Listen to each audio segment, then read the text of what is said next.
સ્વાગત છે। હું છું રેખા માલકાની અને જોઈએ આજના સમાચાર।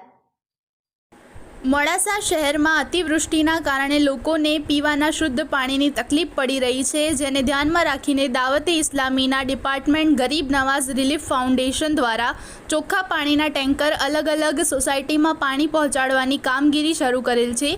જીએનઆરએફની આ પ્રવૃત્તિની લોકોને સરાહના કરી છે અને પીવાલાયક પાણી મળતા રાહતનો શ્વાસ લીધો છે।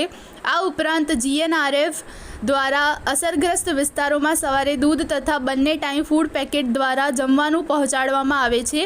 જીએનઆરએફ દ્વારા સ્થિતિ સામાન્ય ના થાય ત્યાં સુધી આ પ્રકારના સેવાલક્ષી કાર્યો ચાલુ રહેશે તેવું ટીમ દ્વારા જાહેર કરવામાં આવ્યું છે।